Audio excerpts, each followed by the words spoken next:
안녕하세요. 대북권의 공기환입니다. 지난 2월에 부동산 대책을 정부가 발표를 했습니다. 5월부터 시행을 앞두고 있는데 이 대책이 큰 혜택을 보는 사람도 있는 반면에 임대차 시장에 엄청난 충격을 주고 있다고 합니다. 그래서 정부가 3월 30일 국토교통부가 대책을 발표를 했고요. 중요하고 매우 많은 분들한테 영향을 주는데 특히나 임대사업자 분들과 또 임대사업자 등록을 하지 않은 일반 임대인들 그리고 앞으로 주택을 소유하게 될 분들한테 모두 영향을 주는 매우 중요한 내용이니까 끝까지 들어보시면 좋을 것 같습니다. 최근에 정부가 이 공동주택 공시가격을 큰 폭으로 역대 최대폭으로 낮췄죠. 이 공시가격은 토지보상이라든지 재개발 재건축의 감정평가금액이라든지 재산세와 종부세의 과세 기준이 된다라든지 영향을 굉장히 크게 줍니다. 그래서 지난 정부가 부동산 가격이 폭등하는 걸 막는 대책으로서 이 공시가격을 활용을 했습니다. 그래서 지난 정부 5년 동안에 공시가격이 2배 이상 껑충됐다고 하는데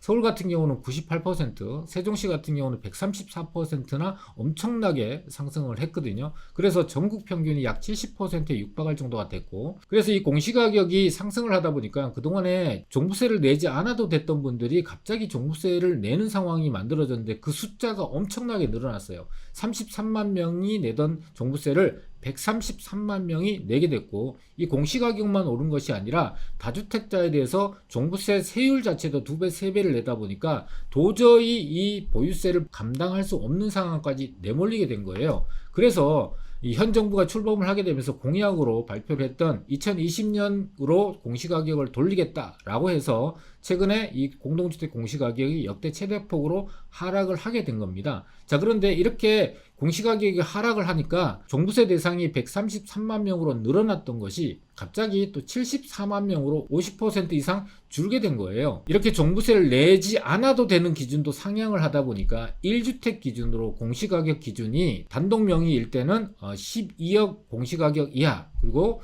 부부 공동 명의일 때는 18억 공시가격 이하 같은 경우는 아예 이 종부세 대상에서 제외가 된 거예요.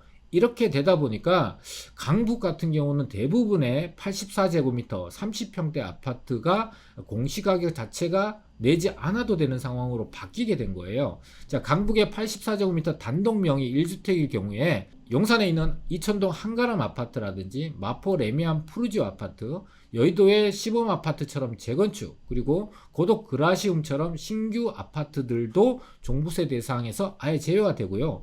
부동산 가격이 높은 강남권 같은 경우는 단독 명의로는 안 되고 부부 공동 명의로 1주택일 경우에 서초 푸르지오 서밋이라든지 대치 아이파크, 개포 DH 아너힐스 같은 신규 아파트들도 이번에 종부세 대상에서 제외된 겁니다. 그런데 이번에 공동주택 공시가격이 큰 폭으로 하락을 했는데 이 공동주택은 아파트뿐만 아니라 연립주택과 다세대주택이라는 게 포함이 되어 있고요.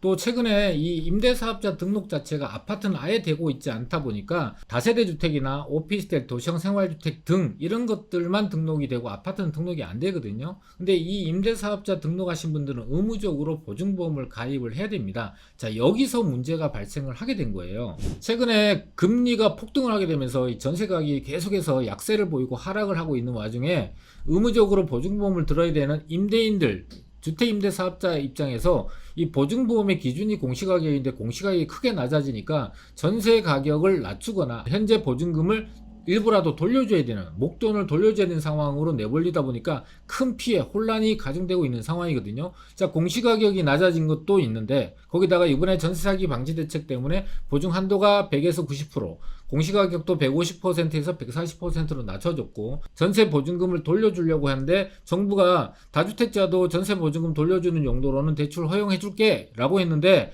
DSR 때문에 아무것도 못하는 앞뒤가 막혀있는 진퇴양난의 상황에 봉착을 하게 된 겁니다. 그래서 시장에서 기사가 쏟아져 나온 거예요. 그래서 보증금 돌려주고 싶어도 전세대책 강화, M1 임대사업자만 비상이라는 기사 제목에 대해서 보도 설명 자료를 3월 31일 날 냈습니다. 그리고 여기에다가 대책까지 내놨거든요. 어떤 내용이냐 보게 되면은, 자, 임대사업자는 이번에 강화된 기준이 적용되는 게 아니라 원래 있던 기준대로 적용을 할 거다. 뭐냐?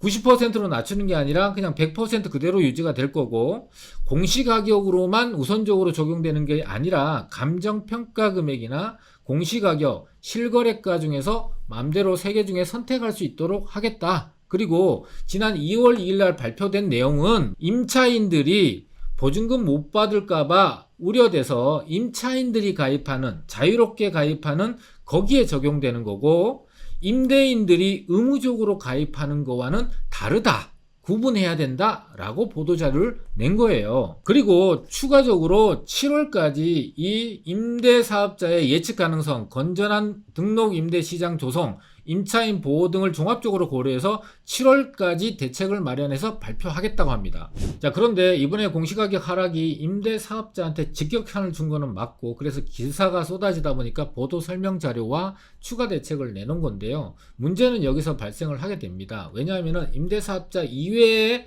주택을 임대 놓고 계신 분들은 전혀 혜택을 받지 못하고 피해에 고스란히 노출이 되는 거예요. 그래서 전체 주택 중에서 자가주택 점유율이라고 해서 내 집에 내가 살고 있는 사람을 빼게 되면은 전체 임대주택 수가 나오게 됩니다. 그 숫자가 전국에 935만 6천 가구 정도 되거든요.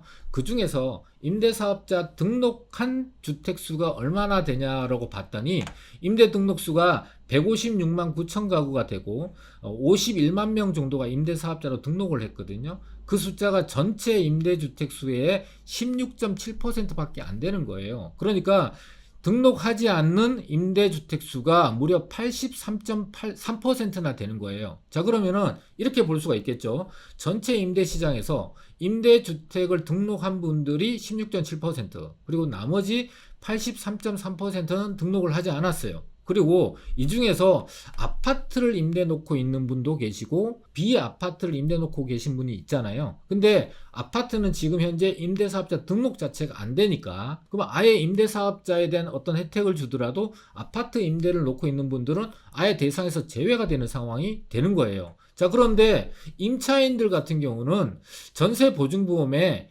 가입이 되어 있거나, 이거는 등록 임대사업자죠, 가입할 수 있는, 그러니까 임대인이 가입을 해놓고 있거나 아니면은 임차인이 들어가면서 본인이 보증금 못 돌려받을 거에 대해서 보증보험을 드는 거잖아요. 그러니까 가입할 수 있는 주택을 원하게 되는 거예요. 자, 그런데 여기서 가입할 수 있는 주택들에 대해서는 지금 현재 이런 기존에 있는 기준을 적용하지 않겠다는 거 아니에요. 임대사업자한테만 기존에 적용되던 걸 적용하고, 임대 등록되지 않는 83.3%의 임대 물건한테는 이번에 강화된 공시가격이 낮아져서 보증보험을 들 수 없거나 드는 기준 자체가 강화돼서 어려움을 겪게 되는 그 83.3%는 어떻게 할 거냐는 거예요. 그리고 지금은 이 다세대 주택에 대한 문제가 불거졌지만 아파트에 대해서 이렇게 똑같이 보증보험에 대해서 문제가 발생을 하게 되면 또다시 아파트를 위한 대책만 나올 거냐는 거죠.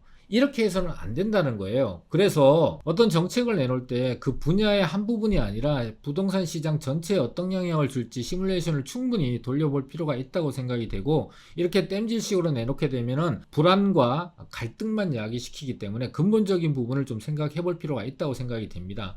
정부와 시장은 부동산 시장의 안정을 원하죠. 그래서 정부가 안정시키기 위한 대책들을 많이 내놓는데, 이 대책 중에서도 임대차 시장은 부동산 시장에 굉장히 강력한 지지할 수 있는 그런 분야이기 때문에 반드시 해결을 해야 되는데, 이 대책이 오히려 갈등과 이 혼란만 야기시키고 피해자와 혜택을 받는 사람으로 양갈래치는 이런 갈등만 조장한다면 되지 않겠죠. 그래서 근본적인 부분은 일단은 임대사업자에 대한 혜택을 주려면은 전체 시장에서 큰 비중을 차지하고 있는 아파트가 임대사업자로서 등록할 수 있도록 길을 열어야 돼요. 정부가 3월까지 이 임대사업자의 아파트를 등록할 수 있다라고 정책을 발표하고 공약을 했지만 여전히 국회에 계류 중이기 때문에 통과되지 않고 있거든요. 빨리 협상력을 발휘해서 이 부분이 통과될 수 있도록 노력을 해야 될 것 같고요. 두 번째로 임대사업자에 대해서 추가 혜택을 줘야 됩니다. 과거에는 엄청난 혜택을 줘서 임대사업자 시장이 활성화됐었거든요. 물론 이때도 부동산 가격이 상승했고 투기에 대한 부분들이 우려가 있었지만 지금 같은 경우는 임대사업자를 할 이유가 전혀 없어요. 왜냐하면은 혜택 자체가 하나도 없고 규제지역이 없어졌기 때문에 중과도 적용받지 않거든요. 유일하게 혜택받고 있는 것이 신규주택에 대해서 취득세 감면 하나밖에 하나밖에는 없단 말이에요. 자, 그래서 임대사업자를 활성화해야 되는 이유가 또 한 가지가 있는 게 주택 임대차 시장의 안정이라는 그 목적을 달성하기 위해서도 임대사업자를 활성화해야 되고 혜택도 줘야 되는데 또 한 가지 축은 미분양이 급격하게 증가하고 있습니다. 그래서 이 미분양을 해결하는데도 이 다주택자가 될 수 있도록 임대사업자의 혜택을 좀 늘려줘야 될 필요가 있다라고 생각이 되고요. 또 이번 대책 같은 경우도 지역과 관계없이 전국적으로 영향을 받는 그런 대책이잖아요. 그런데 지역적으로 보게 되면 전세가율이 43%, 48%의 아파트 지역도 있고 빌라나 다세대 주택 중에서도 서울 내 25개 자치구 중에서도 마용성 지역들 같은 경우는 전세가율 자체가 60%대입니다. 그러면은 지금 현재 부동산 가격이 하락했는데 추가적으로 20% 하락할 가능성 그렇게 높지 않다고 보는데 만약에 20% 하락을 하더라도 지금 현재 전세가율이 60%라면 충분히 보증보험이나 이런 보호수단을 강구하지 않아도 안전한 지역이잖아요. 그래서 이렇게 위험한 지역과 위험하지 않는 지역으로 나눠서 정책을 적용할 필요가 있다라는 겁니다. 이게 지금 현재 4월달과 5월달에 정부가 여러 가지 부동산 대책을 준비하고 있는 걸로 알고 있거든요. 우리 시청자분도 지금 이렇게 근본적인 대책들이 나오는지 안 나오는지를 좀 지켜보면서 이런 대책들이 나온다면 시장이 안정화될 수 있다라는 거에 대한 신호로 받아들일 수가 있고 그걸 지켜보면서 앞으로 부동산 시장을 전망할 수 있는 그런 안목이 생길 것 같습니다. 자, 오늘 내용이 우리 시청자분들한테 도움이 됐으면 좋겠습니다. 감사합니다.